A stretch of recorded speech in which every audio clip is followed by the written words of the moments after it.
Hi there, I'm Dr. Ryan Zarychanski. I'm a critical care physician and hematologist in Manitoba, Canada.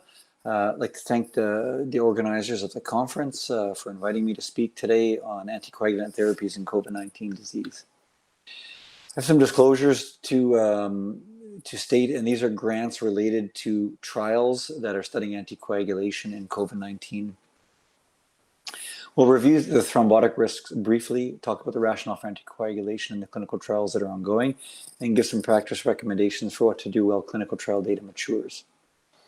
So thrombosis appears to be a prominent feature of COVID-19 disease. The incidence varies wildly from 5 to 30% based on the kind of observational study published, the patient population, etc. And venous events are predominantly reported, but arterial events have been reported as well. 20% of patients admitted to the ICU in France developed a venous thrombotic event despite VT prophylaxis, and a similar estimate was seen in the Netherlands. And again, it's not just venous thrombotic events, but stroke and myocardial injury have also been reported in observational case series and cohort series.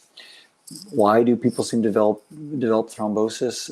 Well, tissue factor expression is the in vivo stimulus for thrombotic events, and there's a large degree of inflammation and endothelial injury, which probably both conspire together to be a precipitant for thrombosis. Neutrophil extracellular traps and netosis, platelet activation, macrophage activation are all part and parcel of intense inflammation, likely play a role. There's some other mechanisms listed on the screen here, and the contribution of antiphospholipid antibodies is totally uncertain. There's been some sensational reports published, but the clinical implications of those are uncertain at this time.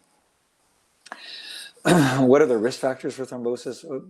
Elevated D-dimer has been thrown around there, but the contribution of that as a singular entity or biomarker is uncertain. Elevated platelets, high CRPs have been reported in different series, as you can see on the screen. D-dimer is associated with increased mortality and thrombosis for sure, and it's recommended to measure it, but what we do with the information is completely uncertain. How it impacts clinical decision-making with regard to intensity of care or anticoagulation strategies is uncertain.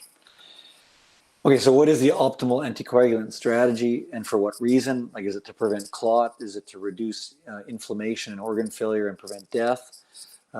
What drug, what dose, for how long, what's the target population? All of this is substantially uncertain. But many hypotheses exist. This is one of the observational studies published that has provided some information, but also strangely impacted the scientific method in some degree too, based on changing equipoise and belief in observational studies, and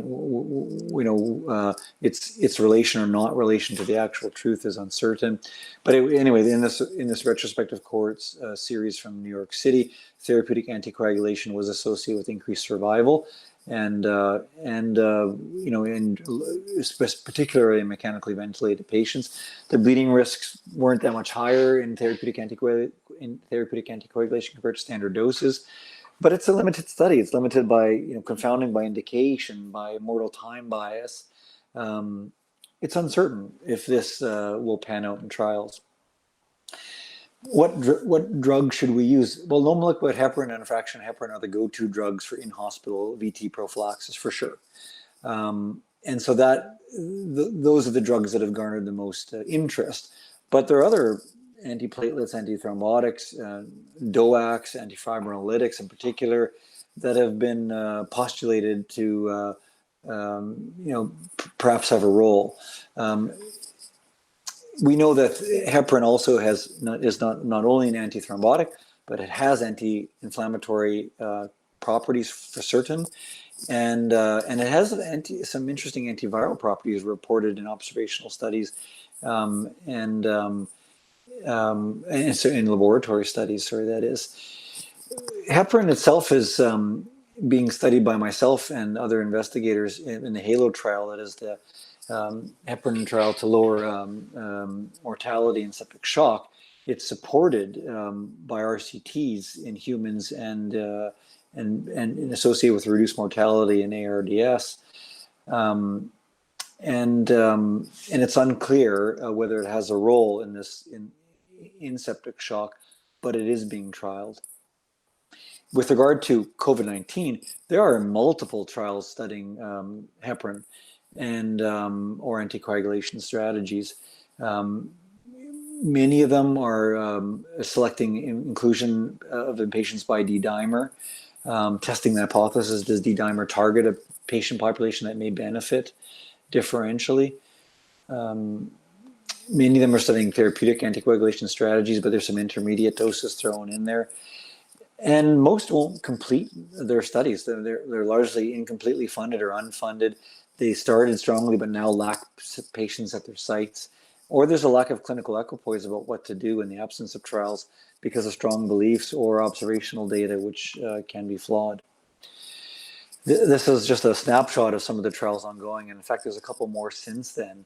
You can see that some of them have pretty lofty sample sizes, but none of them are enrolling well, listed on this slide, except for perhaps the top two that I'll talk more about, ATTACK and REMAP-CAP.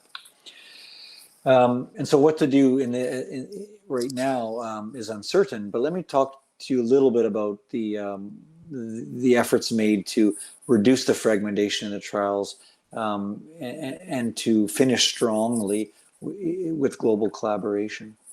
And so a few months ago, myself and Patrick Lawler, Ewan Gallagher started the ATTACK trial.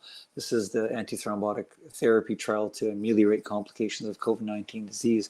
It's a very large collaboration partnered with the Canadian Critical Care Trials Group, thrombotic groups, CanVector, Invent, Cardiology Network, a global critical care trials network called INFACT. And since then, we've actually further partnered with another international trial called REMAP, and most recently the NIH. It's funded by several sources listed here. We're studying hospitalized patients that are not intubated in ATTACK, but our collaboration has actually sort of broken down that exclusion, and we're evaluating patients in the ICU as part of our platform trial, which I'll get more to in a couple slides. This is a Bayesian adaptive trial, and we use a responsive adaptive randomization where patient groups by D-dimer by baseline D-dimer, patient groups that are benefiting more differentially to the therapy are randomized more to that therapy. We're evaluating therapeutic low molecular weight or unfractionated heparin compared to usual care for up to 14 days or until recovery, defined on this slide.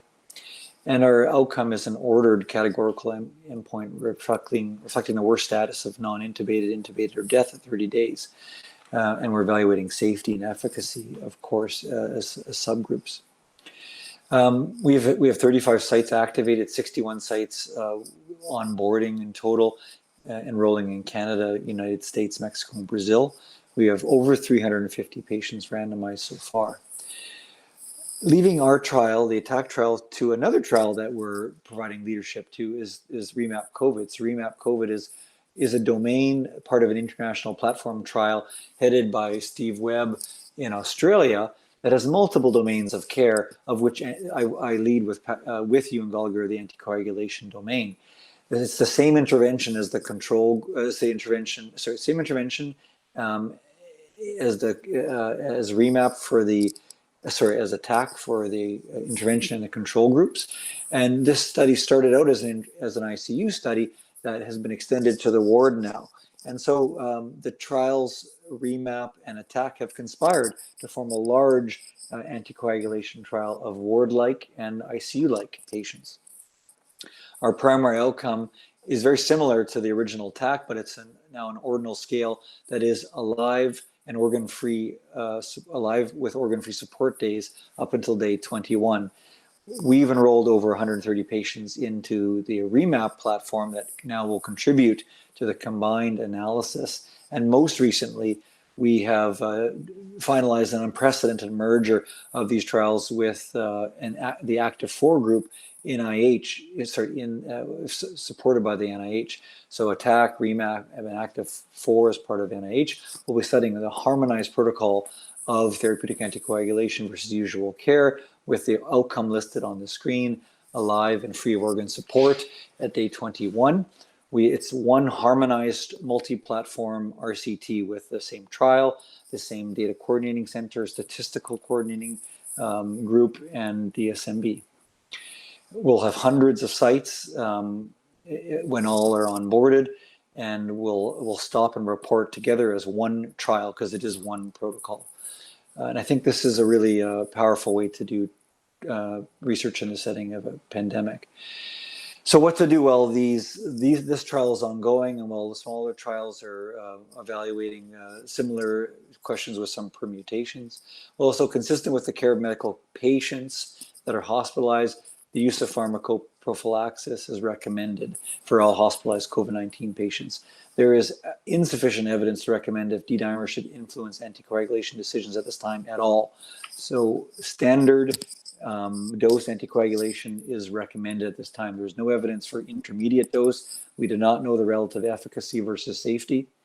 We prefer the use of low-molecular weight heparin or unfractionated heparin compared to DOACs because it's just more known, a more known entity in hospitalized patients, and the risks are more known. There's also reduced drug interactions with some of the antivirals being studied. Antiplatelets are not recommended. Extended prophylaxis is not recommended outside of clinical trials, and routine screening with ultrasound is not recommended at this time in the absence of trials. I'd like to thank again the organizers for inviting me to speak and for your attention. There are multiple questions to be answered. Some trials are ongoing. If you have questions, please feel free to email me here, and enjoy the rest of the conference.